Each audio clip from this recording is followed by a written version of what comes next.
में टकराव बरकरार, नेताओं को न चैन न करार, कैसे मारेंगे निकाय में बाजी, पार्टी में चरम पर है गुटबाजी, चुनाव से पहले रात। नमस्कार, स्वागत है आपका बिग बुलेटिन में। आपके साथ मैं हूं धर्मराज सिंह।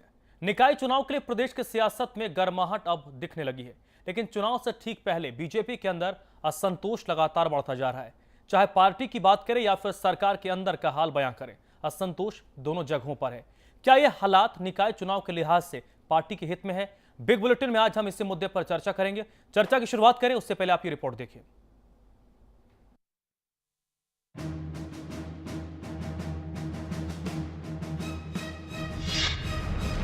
सिर पर है चुनाव, पार्टी में टकराव, साथ ही विधायक नाराज हैं, मंत्रिमंडल में मंत्री नाराज हैं, प्रदेश बीजेपी के कई बड़े नेता भी नाराज हैं और जनता में नाराजगी पैदा करने के लिए सियासी विरोधियों ने पूरी ताकत लगा रखी है, जिसमें सबके निशाने पर हैं सूबे की मुख्यमंत्री वसुंधरा राजे। ऐसे में बड़ा सवाल है कि जब बीजेपी अपने घरेलू कलह से उबर नहीं पाएगी तो भला निकाय की नैया कैसे पार लगाएगी? चुनाव भी इतने करीब है कि नाराजगी का असर कम करने का वक्त नहीं बचा। जाहिर है अगर बीजेपी को दिखाई दे रहा हो तो उसके लिए ये काफी मुश्किल घड़ी है। निकाय में कैसे लगेगा बेड़ा पार? नेताओं में जारी है तकरार। सरकार के पहले मंत्रिमंडल विस्तार में पार्टी के पुराने नेताओं की अनदेखी नाराजगी की वजह बन गई। जो मंत्री हैं उनके अधिकारों में कटौती से सरकार के अंदर भी असंतोष बढ़ा हुआ है और नाराजगी का हाल ये है कि पार्टी के बड़े नेता मीडिया के सामने आकर कहते हैं कि उनकी जीत से लोग ईर्ष्या करते हैं। अब चार बर्तनों के साथ होने पर खटकना तो समझ आता है, लेकिन जब नेताओं को एक दूसरे की मौजूदगी ही खटकने लगे तो अंजाम क्या होगा ये समझा जा सकता है। शायद यही वजह रही कि जिस कार्यक्रम में नरपत सिंह मौजूद हों, अगर वहां अरुण चतुर्वेदी आ जाते हैं तो नरपत साहब बिना दुआ सलाम किए कार्यक्रम छोड़कर चलते बनते हैं। दोबारा निर्वाचन हुआ है वो केवल इसलिए नहीं हुआ कि मैं चाहता हूँ या आपको चाहते हैं। आप देखिए, आप लोगों ने रिकॉर्ड बनाया, उस रिकॉर्ड से कई लोगों को जलन है। अब उसका इलाज मेरे पास नहीं। अब वो गलती आप लोगों की, ये तो ठीक आपके लोगों की, उससे कुछ लोगों को ईर्ष्या है और मैं समझता हूँ ईर्ष्या रहनी चाहिए। और इस बार 13 जो वार्ड है, 13 के 13 वार्ड में हम जीते ताकि ईर्ष्या और बढ़े तो बहुत बढ़िया। बीजेपी के अंदर इन हालातों को कांग्रेस अपने लिए एक बड़े मौके की तरह देख रही है और दिखाने की कोशिश कर रही है कि सरकार के अंदर ही नहीं, जनता में भी असंतोष है। 10 महीने में सरकार नाम की राजस्थान में दिख नहीं रही चीज। सरकार का इकबाल खत्म हो चुका है। जो 4 बाई इलेक्शन हुए जहां से 62 हजार वोटों से भारतीय जनता पार्टी जीती हुई थी, वहां जनता ने परिणाम बदल दिए चारों सीटों के ऊपर। तो ये इस बात को इंगित करता है कि सरकार जो है वो जनता का इकबाल खत्म कर चुकी है। और ये स्थानीय निकाय के जो चुनाव आ रहे हैं, इन चुनावों में निश्चित रूप से जनता वही फैसला करेगी जो अभी उपचुनाव में किया है। हालात साफ कर रहे हैं कि निकाय चुनाव में ये अंदरूनी तकरार भारी पड़ सकती है और विरोधियों के पास अब उपचुनाव के परिणाम एक नजीर की तरह हैं, यानी जल्द संभलना होगा वरना देर हो जाएगी। ब्यूरो रिपोर्ट, समाचार प्लस। तो भारतीय जनता पार्टी के अंदर जो चीजें चल रही हैं संगठन के स्तर पर भी और सरकार के अंदर पर भी, ऐसी स्थिति में निकाय चुनाव में बीजेपी कैसे परफॉर्म करेगी? जिस तरीके का परफॉर्मेंस बीजेपी ने लोकसभा चुनाव में दिया और विधानसभा चुनाव में दिया, क्या निकाय चुनाव में ऐसे हालात में उस परफॉर्मेंस को दोबारा रिपीट किया जा सकता है? आज बिग बुलेटिन में हम इस मुद्दे पर चर्चा करेंगे और इस चर्चा में मेरे साथ पंकज जोशी भारतीय जनता पार्टी के नेता जुड़ रहे हैं, गिरिराज गर्ग कांग्रेस पार्टी के नेता जुड़ रहे हैं। आप दोनों का स्वागत है। हमारे मैनेजिंग एडिटर अमिताभ अग्निहोत्री जी। शुरुआत पंकज जोशी जी आपसे ही करूंगा। आखिर जो चीजें भारतीय जनता पार्टी सरकार के अंदर और संगठन के अंदर चल रही है, ऐसे उठापटक स्थिति में आप कैसे निकाय चुनाव में बेहतर नतीजे की अपेक्षा कर रहे हैं? देखिए धर्मराज जी, मुझे नहीं लगता कि कहां से आपको ये खबर मिलती है कि भारतीय जनता पार्टी के संगठन में और जो है सरकार में जो है उठापटक चल रही है। भारतीय जनता पार्टी के संगठन में और सरकार में समन्वय है और इसके समन्वय के कारण ही आपने अभी जो सारा का सारा मंत्रिमंडल बना, उसके बाद में जो काम हो रहे हैं, जिस तरीके से निकाय चुनाव में जाने की तैयारी है, उसमें पूरे के पूरे काम जो संगठन जिस स्तर से कर रहा है, जिस तरीके से विधानसभा के चुनाव लड़े, जिस रणनीति के तहत विधानसभा के चुनाव लड़े, जिस रणनीति के तहत लोकसभा के चुनाव लड़े, उसी रणनीति के तहत जो है निकाय चुनाव जो है लड़ने भारतीय जनता पार्टी जा रही है। और भारतीय जनता पार्टी मिशन 46 को जो है कामयाब बनाने के लिए अपने हर संभव कोशिश करेगी और जो है उसको लक्ष्य को जो है प्राप्त करेगी, ये मुझे विश्वास है। जहां तक अभी जो वर्तमान पोजीशन है 46 निकायों में, उसमें 29 निकायों के अंदर जो है कांग्रेस का शासन है और बाकी में भारतीय जनता पार्टी का शासन है, 5 को छोड़ करके। तो निश्चित रूप से आप मान के चलिए कि 46 के 46 भारतीय जनता पार्टी जो है, चलिए मिशन 25 आपका नहीं, मिशन 25 पूरा हो गया, उसका तो आप लोग टारगेट रखिएगा। मिशन 46 आपने रख दिया, लेकिन मिशन 46 जब 25 था उस वक्त ऐसी स्थिति नहीं थी कि आपके सरकार के एक मंत्री आते हैं तो एक विधायक उठ के चले जाते हैं। स्थिति अब बन गई है। चलिए आपको बताऊंगा गर्ग साहब, क्या स्थिति उतनी आसान है, उतनी कारगर दिख रही है जो जोशी जी बताने की कोशिश कर रहे हैं? देखिए धर्मराज जी, पंकज जी की तो मजबूरी है कि चूंकि यहाँ बैठ के इसके अलावा इनको कहना है तो यही पड़ेगा, लेकिन आंतरिक हालात जो हैं वो जनता भी देख रही है, आप मीडिया भी दिखा रहा है, लेकिन ये स्वीकार नहीं कर रहे हैं उसको कि नरपत सिंह जी उठ के जा रहे हैं, अरुण चतुर्वेदी जी आ रहे हैं, घनश्याम तिवारी जी क्या बोल रहे हैं, ये इनको मतलब मीडिया दिखा रहा है तो भी नहीं दिखा, क्योंकि इनकी ये मजबूरी है, बैठे हैं और इसलिए क्या है कि इनको ये बोलना है। हम इस भारतीय जनता पार्टी का अंदरूनी मामला है, हमें इससे भंवरलाल जी शर्मा की तरह तो नहीं बोल रहे ना। पिछले चुनाव में 29 पे कांग्रेस का बोर्ड बना और कांग्रेस ने बहुत बड़ा फैसला किया था कि जनता के अंदर एक अच्छा मैसेज जाए, खरीद फरोख्त बंद हो, हॉर्स राइडिंग बंद हो, स्थानीय निकाय का चेयरमैन, सभापति और मेयर सीधा चुनाव हो। भारतीय जनता पार्टी का यहीं से आप देख लीजिए सोच कि उस डायरेक्ट इलेक्शन को भारतीय जनता पार्टी ने बदला। इनको घबराहट थी इस बात की कि हमारे शासन को जनता नकारेगी, इसलिए इन्होंने सीधे चुनाव को खत्म करके वापस वही इनडायरेक्ट रूप से चुनाव का फैसला किया। इसलिए ये बात इस बात को इंगित करता है और ये कह रहे हैं कि 25 हमारा सफल हुआ, भारतीय जनता पार्टी का 163 का बहुमत मिला, लेकिन भारतीय जनता पार्टी का मिशन 4 जो था बाई इलेक्शन में, जो 62 हजार से सीटें जीती हुई थी, वहां क्या परिणाम रहे चारों सीटों पे। बिल्कुल गर्ग साहब, चलिए ठीक है, देखिए आता हूं आपका। चलिए अमिताभ जी से टिप्पणी। अमिताभ जी, ऐसी स्थिति में लड़ाई किस तरफ जा रही है? देखिए 3-4 बातें बड़ी प्रमुख हैं। पंकज भाई ने जिस ओर इशारा किया, मैं उन बातों को कुछ उत्तर दूं। उन्होंने कुछ सवाल भी खड़े किए कि भाई पता नहीं आपको कौन बताता है कि कहीं कुछ खटपट है। मैं बताता हूं खटपट कहाँ है, प्रमाण के साथ बताऊंगा। ये फैसला हुआ कि राजस्थान में गृह मंत्री होगा, मुख्यमंत्री गृह मंत्रालय छोड़ेंगे। यह निर्णय कहां हुआ, मैं उसकी विवेचना में आज यहां नहीं जाऊंगा। एक बार मैं संकेत दे चुका हूं यह निर्णय कहां से आया था। क्या होता है पंकज जी, यह निर्णय होने से 4 दिन पहले एक अधिसूचना जारी हो जाती है जो गृह मंत्री के, जो भावी गृह मंत्री होने वाला है, उसके अधिकारों में कटौती कर देती है। एक राजाज्ञा, जो गृह मंत्री जिसका पद जिसको मिलता है उसको भी समझ आता है। जो लोग राजाज्ञा को पढ़ना जानते हैं, राजनीतिक समीकरण समझना जानते हैं, उनको भी समझ आता है। एक बिंदु। दूसरा बिंदु, राजस्थान में जो सबसे वरिष्ठ नेता हैं भाजपा के पास जनसंघ के कालखंड के, उनमें घनश्याम तिवारी एक है। इसमें तो कोई दो राय नहीं पंकज जी, कोई दो राय नहीं। घनश्याम तिवारी जी जब ये कहते हैं कि मेरी जीत से कुछ अपनों को ईर्ष्या होने लगी, तो सवाल उठेगा ही उठेगा, स्वाभाविक है, उठना भी चाहिए। घनश्याम तिवारी नगर निगम के पार्षद तो है नहीं, न पहली बार सियासत करने आए हैं, एक लंबा अनुभव है। प्रदेश उनको जानता है, वो प्रदेश को जानते हैं, भाजपा उनको जानती है, वो भाजपा को जानते हैं। जनसंघ के समय से दीनदयाल जी का समय देखा उन्होंने। फिर जब वो ये कहते हैं कि राजस्थान में न खाऊंगा न खाने दूंगा, इस बात की जरूरत क्यों पड़ती है? इस बात का एक अर्थ है। पॉइंट नंबर 3, एक समारोह में नरपत सिंह राज भी बैठे हैं, अच्छे खासे, कतई जाने की कोई भाव मुद्रा नहीं। अचानक अरुण चतुर्वेदी की गाड़ी रुकती है, वो गाड़ी से उतरते हैं, नरपत सिंह जी उनको देखते हैं और वो खट से बिना राम जुहार के, बिना किसी नमस्कार प्रणाम, मतलब विदाई लेने का भी एक तरीका होता है, वो त्वरित गति से उतरते हैं, गाड़ी में बैठते हैं और चले जाते हैं। ये संवादहीनता भी लोग देख रहे हैं।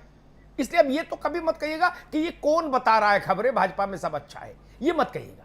ये मैंने प्रमाण दे दिए।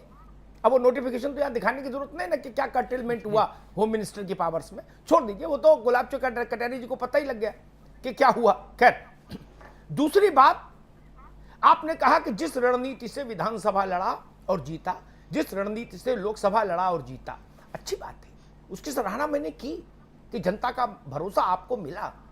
लेकिन यह भी बात है कि उपचुनाव भी किसी रणनीति के तहत तो लड़े होंगे, वो नींद में तो नहीं लड़े होंगे। और जो बात अभी हमारे एंकर कह रहे थे, जब आप विधानसभा लड़ने जा रहे थे, ये बात मैंने कल भी कही थी, और लोकसभा लड़ने जा रहे थे तो एकजुट पार्टी थी।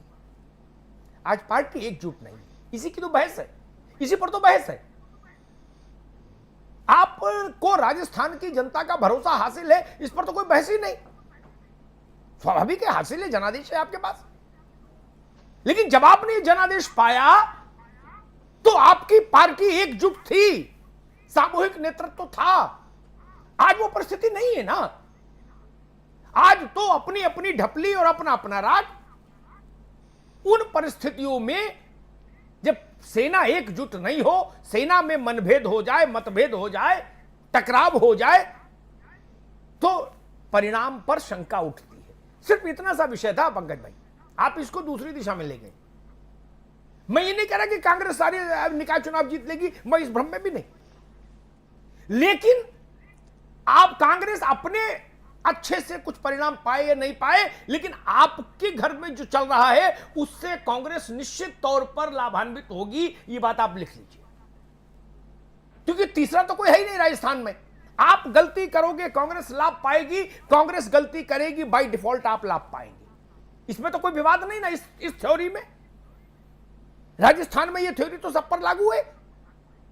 कांग्रेस की गलती भाजपा को लाभान्वित करेगी, भाजपा की गलती कांग्रेस को लाभान्वित करेगी बिना कुछ किए। ये तो पता है ना। ये मनभेद और मतभेद पार्टी का आपकी लड़ाई की धार को कुंद करेगा। इस पर बहस करने आया था सर पंकज भाई। इसमें कोई आपत्ति हो तो आप बताओ।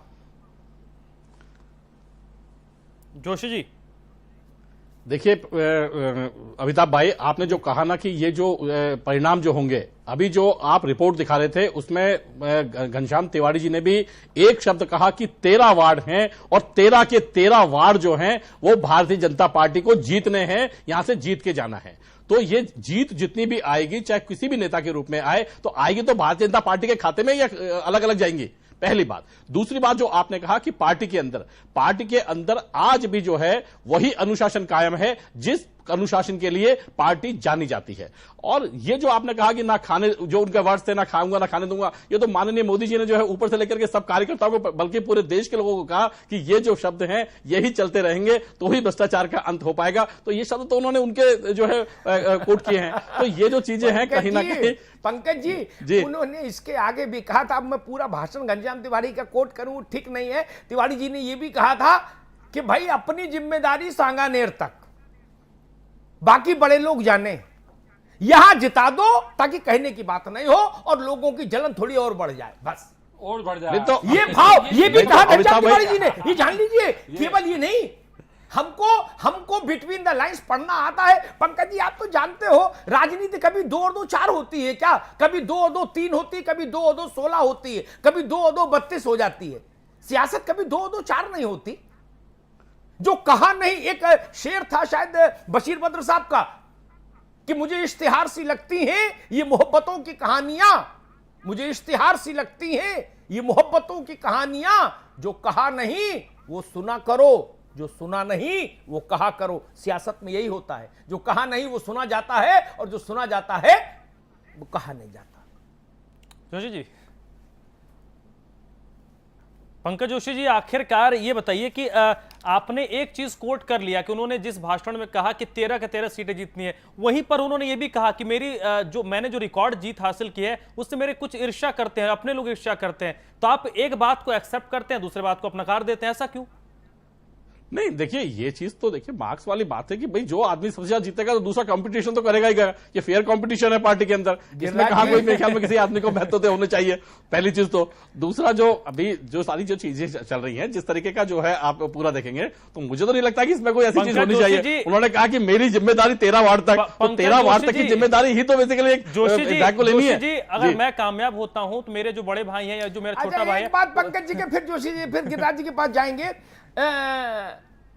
अगर भारतीय जनता पार्टी ये मानकर चलने लगी तो भारतीय जनता पार्टी पर ईश्वर कृपा बनाए रखे, इतना ही कह सकता हूं कि घनश्याम तिवारी की जिम्मेदारी केवल 13 वार्ड तक राजस्थान में। उन घनश्याम तिवारी को महाराष्ट्र में 27 दिन घुमाया अमित शाह ने, और भाजपा कह रही है कि घनश्याम तिवारी की जिम्मेदारी विधायक के तौर पर 13 वार्ड। अगर घनश्याम तिवारी इतने छोटे नेता हो गए पंकज जी, तो मुझे इसके आगे बहस में कुछ कहना नहीं। गिरिराज जी, उनको देखे से जो चेहरे पे आ जाती है रौनक, वो समझते हैं बीमार का हाल अच्छा है। मसला कुछ ऐसा ही है क्या?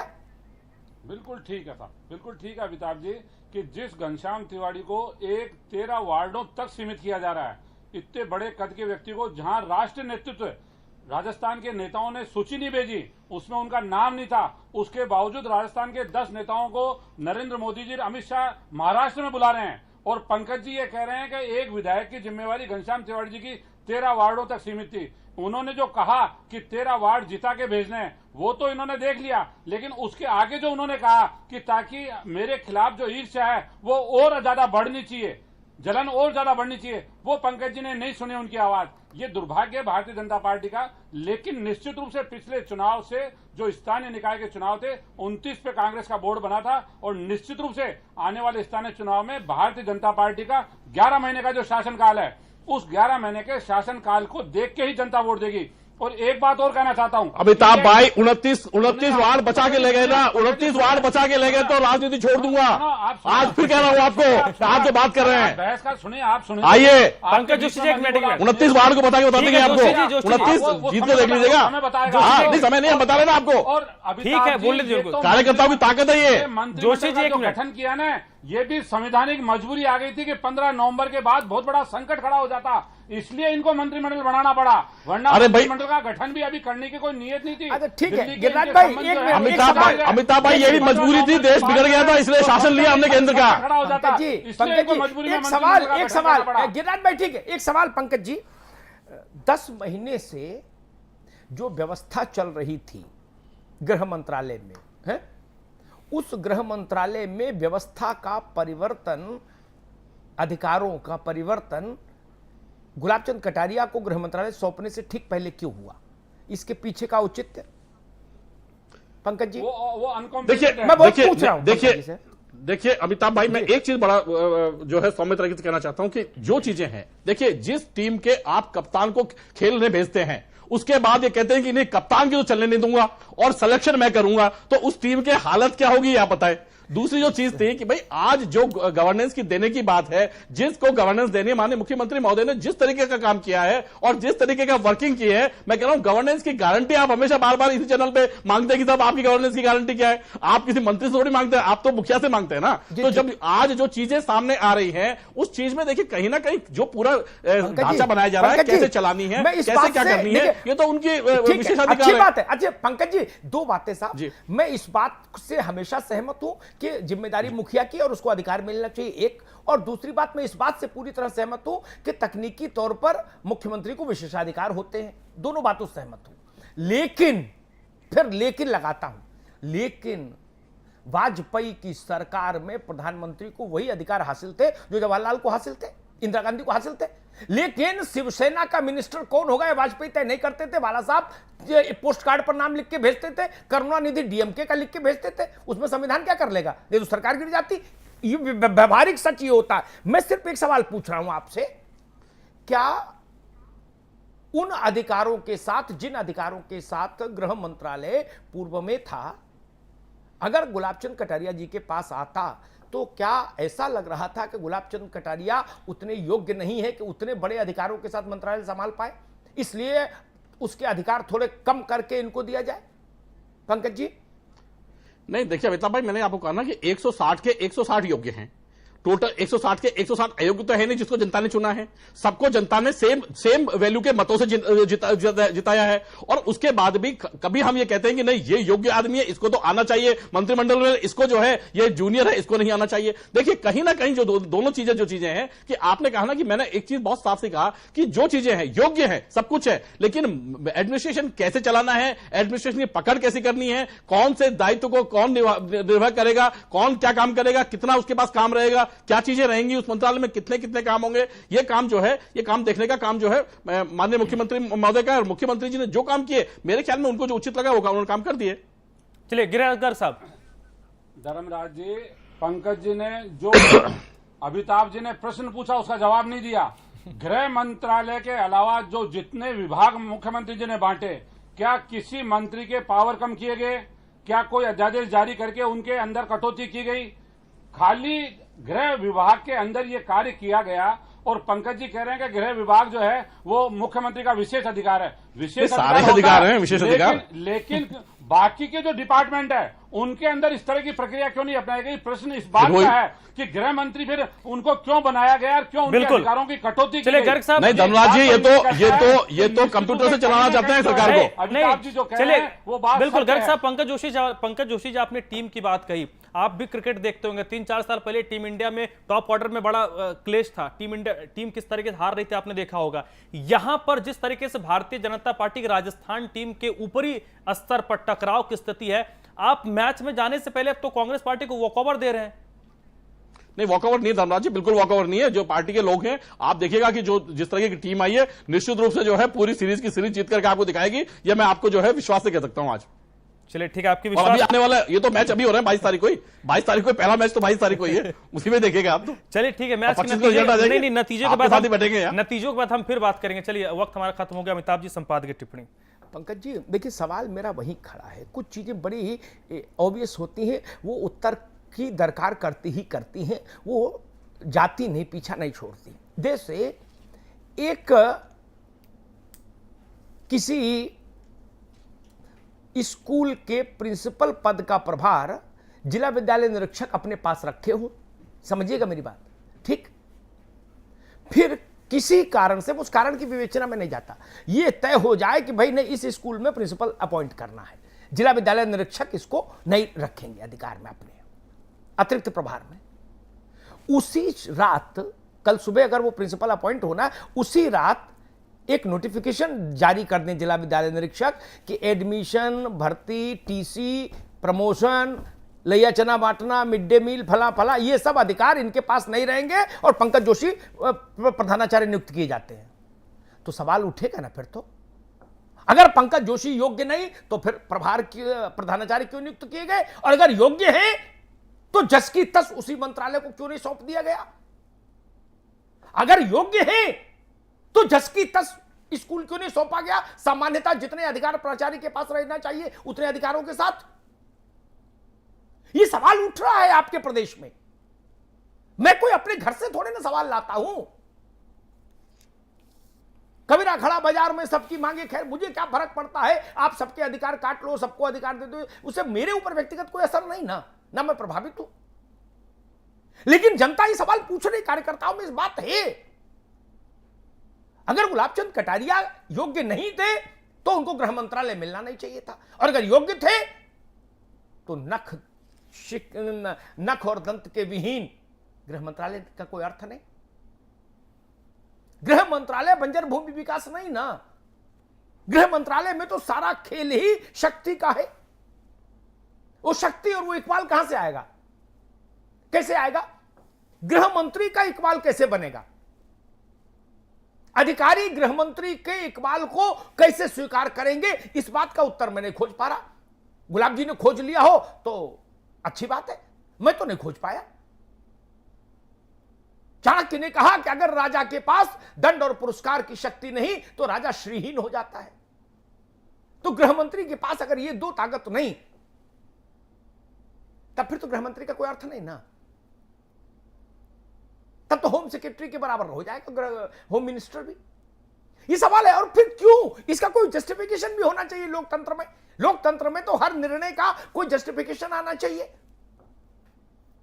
नरेंद्र मोदी जी भी इतने प्रचंड बहुमत से प्रधानमंत्री हैं, लेकिन देश को में चाहे जो फैसला करते रहे, किसी को कारण भी ना बताएं, तो ये लोकतंत्र नहीं ना। ये 5 साल की पट्टेदारी तो है नहीं। लोकतंत्र में तो बताना चाहिए सरकारों को कि भाई इस निर्णय के पीछे लोकहित की कामना ये है, इसलिए किया गया। क्या इसमें कोई लोकहित है? अगर है तो जनता के सामने रख दीजिए, ये विषय खत्म हो जाएगा। आप कह दीजिए कि भाई मौजूदा गृह मंत्री के हाथ में संपूर्ण गृह मंत्रालय सौंपने से यह नुकसान हो जाता राजस्थान का, इसलिए उसको थोड़ा ट्रिमिंग करके सौंपा गया। This final. जनता को समझ तो आए ना। ये सब चीजें राजनीति में रार पैदा करती हैं पार्टियों में। हमने देखा अपने तजुर्बे से पंकज भाई। और ये जो मनभेद है ना, ये सामान्य दिनों में अच्छा बुरा असर नहीं डालता, लेकिन चुनाव के समय में मनभेद बहुत असर डालता है। चुनाव के समय में सबसे ज्यादा नुकसान करता है मतभेद और मनभेद। आज भारतीय जनता पार्टी अपने हृदय पर हाथ रख के नहीं कह सकती कि वो विधानसभा और लोकसभा वाली मुद्रा में है लड़ने की, नहीं ना। एक नरपत सिंह और ये चतुर्वेदी जी का उदाहरण दिया ना आपके सामने। हाथ कंगन को आरसी क्या, पढ़े लिखे को फारसी क्या, ये तो आप लोगों ने देखा है चित्रों में। इसमें कोई भाजपा कांग्रेस का मतलब ही नहीं। क्या इतना शिष्टाचार नहीं बचा राजस्थान में? क्यों? अब आप इसको भी कहोगे मनभेद नहीं है, तो कोई कैसे स्वीकार कर लेगा? अगर जोशी कहीं बैठे हो, वहां गहलोत जाए और जोशी उठ के चले जाए पीठ दिखा के तुरंत, तो खबर बनेगी ना कि जोशी और गहलोत में मतभेद गहराए, बनेगी ना। या कहीं सचिन हो और वहां जोशी चले जाए तो सचिन उठ के चले जाए, तो खबर बनेगी ना। तो वैसे भाजपा में भी बनेगी। भाजपा ये क्यों मानकर चलती है कि उसकी खबर नहीं बननी चाहिए, बाकी सारी पार्टियों की खबर बने? ऐसा तो है नहीं। कोई विशेषाधिकार भाजपा को एज ए पार्टी तो नहीं दिए जा सकते ना मीडिया में, ना समाज में। जो सवाल हम कांग्रेस से पूछते रहे, वही सवाल हम भाजपा से भी पूछते हैं। भाजपा को उसमें थोड़ा नागवार गुजरता है। उनको लगता है कि नहीं, हम तो पार्टी विद द डिफरेंस है, हमसे सवाल नहीं पूछे जाए। नहीं, अगर घनश्याम तिवारी जी के वक्तव्य में आप पिक एंड चूज करेंगे, तब बात बनेगी नहीं ना मित्र। तो आप बीमारी नहीं समझ पाएंगे, इलाज कैसे करेंगे? उनके भाषण को पूरा सुनना पड़ेगा। और बहुत कुछ कहा उन्होंने। और फिर मैं आखिरी बात कहूं, अगर घनश्याम तिवारी की जिम्मेदारी 10 और 12 वार्ड तक सीमित हो जाएगी, तो फिर तो मेरे ख्याल से भाजपा और जनसंघ को राजस्थान में पिछले 3-4 दशक में जो लोग जानते हैं, वो लोग चौंकेंगे जरूर इस बात को सुनकर कि भाई घनश्याम तिवारी 13 वार्ड तक मतलब रखे, बाकी उनसे क्या लेन देना, विधायक है, विधायक की तरह रहे। ये जो भाव है, ये भाव सबको साथ लेके चलने वाला नहीं ना। फिर ये बात फिर अमित शाह जी को समझ क्यों नहीं आई? वो महाराष्ट्र क्यों लगे घनश्याम तिवारी को? कुछ तो होगा ना। नरेंद्र मोदी ने कुछ देखा होगा, ओम माथुर में कुछ देखा होगा, महाराष्ट्र का प्रभार, और उसके बाद देश के सबसे बड़े सूबे उत्तर प्रदेश का प्रभार, जहां से खुद प्रधानमंत्री सांसद है ओम माथुर को। और कल को आप लोग ओम माथुर को भी कह दो कि भाई ये अपने मोहल्ले का बूथ जितवा दे बस, और बाकी इनकी क्या जिम्मेदारी, बाकी तो हम देख ही लेंगे। तो ये तो ठीक नहीं ना। आगे राष्ट्रीय नेतृत्व तो इन लोगों में कुछ देख रहा है ना, कुछ क्षमता देख रहा होगा। मोदी जी और अमित शाह की नजर तो पारखी है, इसमें तो शक नहीं। वो जानते हैं लोगों को चुनना। उनका ट्रैक रिकॉर्ड बताता है कि इसीलिए सफलता उनके पीछे है, क्योंकि वो लोगों को चुनना जानते हैं। तब ये भाव सवाल पैदा करता है। सबको साथ लेके चलने की जो बात है, शुरुआत में हमने इस रिपोर्ट में एक बात कही थी कि समय कम है, इलाज करना होगा तो बहुत जल्दी करना होगा। अब मेडिटेशन और नेचुरोपैथी से बीमारी नहीं जाएगी, अब सर्जरी करनी होगी, उतना ही टाइम है। चुनाव बहुत सिर पर है। भाजपा को देखना होगा कि ये मतभेद, ये मनभेद जितनी जल्दी समाप्त हो। हां, इसमें मुझे कोई शक नहीं, भाजपा अगर लोकसभा और विधानसभा वाली भाजपा होकर चुनाव लड़ेगी तो निश्चित तौर पर जनता का मैंडेट उसके साथ खड़ा होगा, मैं सब मैं मानता हूं। लेकिन क्या वो ऐसा कर पाएगी, ये लाख टके का सवाल है पंकज जी, लाख टके का। इसका उत्तर तो जिस दिन नतीजे आएंगे तभी हम आप ढूंढेंगे। बहुत बहुत धन्यवाद। तो चलिए, आज के इस चर्चा में जुड़ने के लिए पंकज जोशी जी, गिरिराज गर्ग साहब, बहुत बहुत शुक्रिया आप दोनों का। अमिताभ जी, आपका भी बहुत बहुत शुक्रिया। तो फिलहाल बिग बुलेटिन में अभी बस इतना, लेकिन समाचार प्लस पर खबरें लगातार जारी हैं।